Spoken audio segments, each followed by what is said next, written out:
Assalamualaikum sahabat sekalian, jumpa lagi dengan saya John Ruh Ginting. Pada video sebelumnya kita sudah membahas 4 materi muhasabah introspeksi diri sekaligus kiat-kiat supaya kita bisa belajar dari musibah dan kesulitan hidup yang sedang kita hadapi ini. Sebagai reminder, berikut saya ulangi lagi. Nomor 1, kita harus bisa membedakan antara keinginan, kebutuhan, dan gaya hidup. Nomor 2, mari kita bunuh rasa gengsi, karena gengsi tak bisa dimakan. Nomor 3, kita jangan sampai terlena pada kemapanan. Kita harus punya plan A, plan B, plan C, dan seterusnya. Nomor 4, kita harus menghilangkan kebiasaan berhutang, mencicil, apalagi riba. Dan ini adalah yang kelima. Check it out.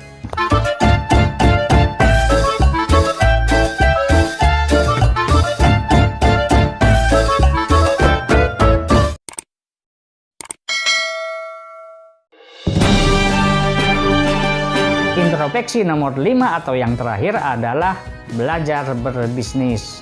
Ini terutama bagi Anda yang selama ini belum pernah berbisnis ya.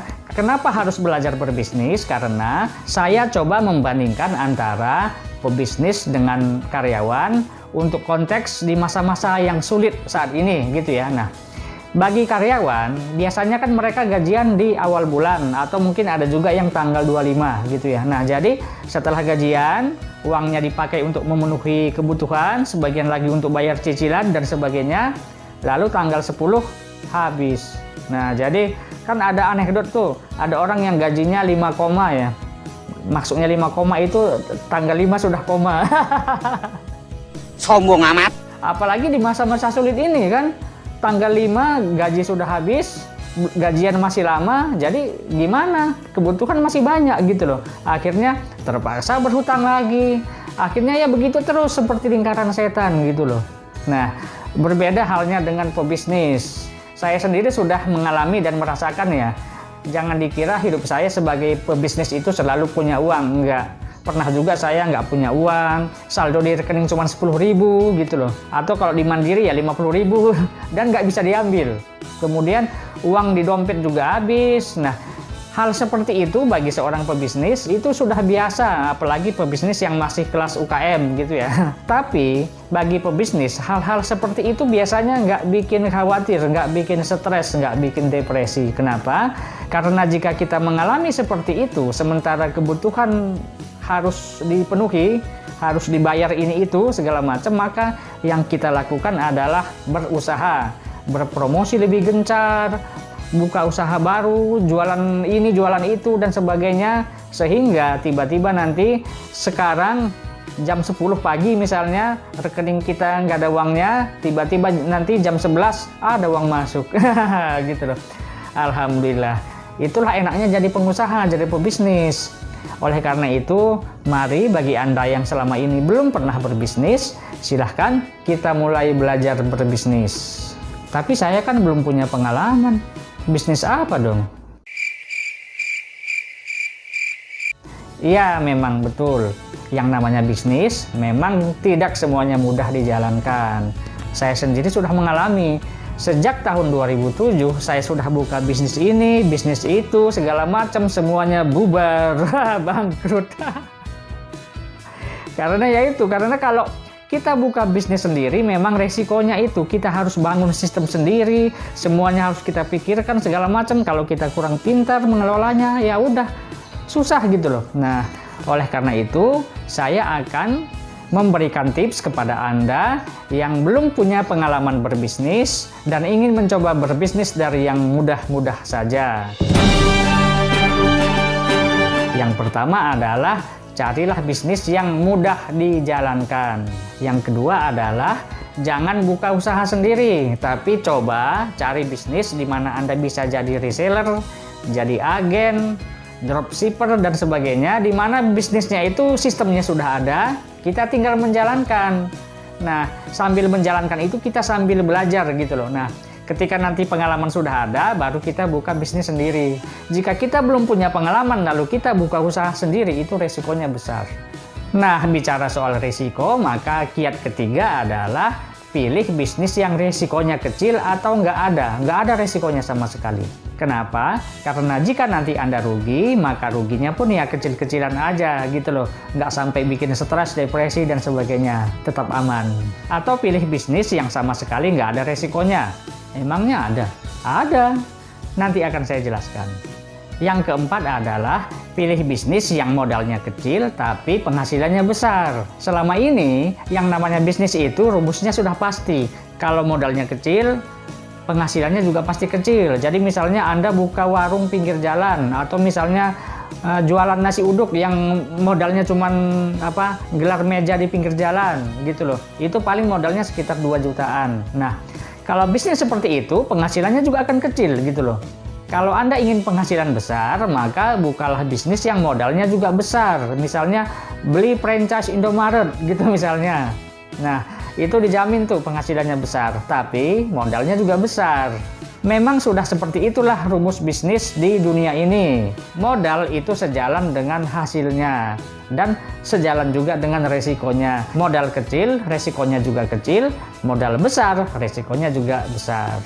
Tapi alhamdulillah tidak semuanya seperti itu. Ada juga bisnis yang modalnya sangat kecil, resikonya nggak ada, tapi potensi penghasilannya alhamdulillah sangat besar. Bisnis apa tuh? Nah, bisnis tersebut adalah eco racing.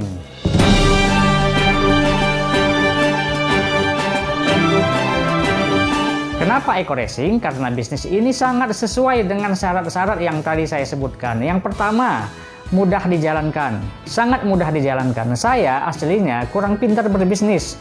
Tadi kan saya sudah cerita, bisnis saya dulu itu bangkrut semua, bubar semua. Karena memang saya kurang pintar berbisnis. Tapi alhamdulillah di eco racing saya bisa sukses. Dalam waktu 3 bulan saya dapat motor, 6 bulan dapat mobil Avanza Veloz, kemudian 9 bulan dapat paket umroh, dan penghasilan atau bonus saya per bulan itu sekitar 10 juta. Alhamdulillah. Nah, saya nggak pintar bisnis tapi saya bisa seperti itu. Kenapa? Karena eco racing itu sangat mudah dijalankan. Yang kedua, eco racing adalah bisnis yang kita tidak perlu membangun sistemnya. Sistemnya sudah ada, sudah mapan, sudah berjalan lancar. Kita tinggal menjalankannya saja gitu loh. Yang ketiga, modal di eco racing itu sangat kecil, hanya Rp1.600.000. Itu kan gede tuh. Iya, mungkin bagi sebagian orang itu besar, tapi coba kita pikirkan, yang namanya besar atau kecil, mahal atau murah, itu sebenarnya relatif, tergantung pola pikir kita gitu loh. Saya coba berikan analogi, misalnya saya punya emas 10 gram. Berapa sih harga emas sekarang? Katakanlah misalnya 600.000. Nah, 600.000 per gram artinya 10 gram adalah 6 juta. Tapi saya tawarkan kepada Anda hanya 1 juta saja.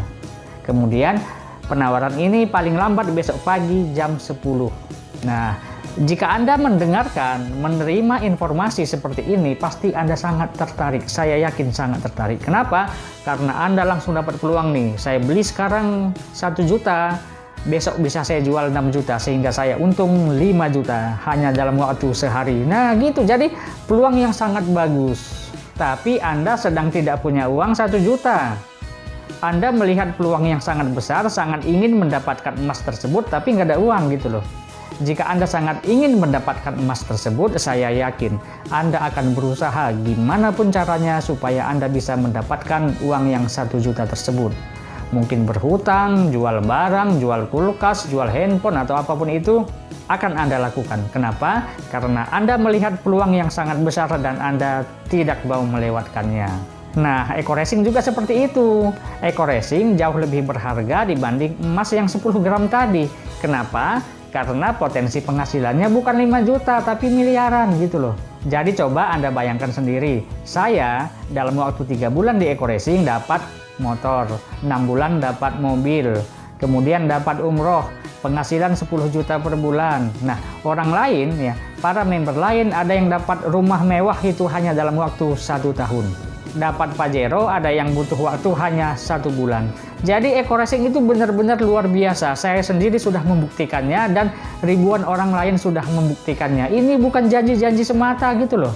Yang keempat, eco racing adalah bisnis yang tanpa risiko sama sekali. Kok bisa?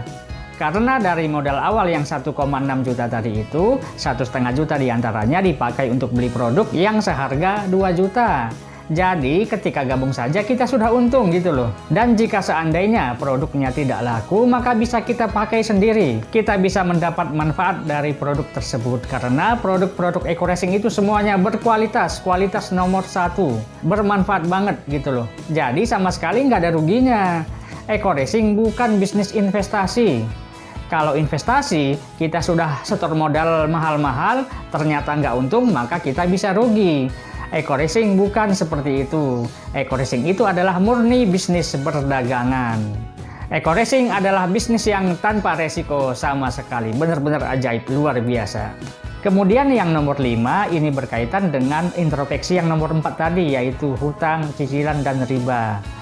Alhamdulillah, Eco Racing ini adalah bisnis yang sudah terbukti membantu ribuan orang terbebas dari hutang dan riba. Setiap kali ada orang yang bergabung dengan Eco Racing, maka biasanya mereka itu sudah nggak mau lagi, sudah tidak punya minat untuk membeli barang-barang dengan sistem cicilan. Mereka maunya cash, tunai, bahkan gratis. Kenapa?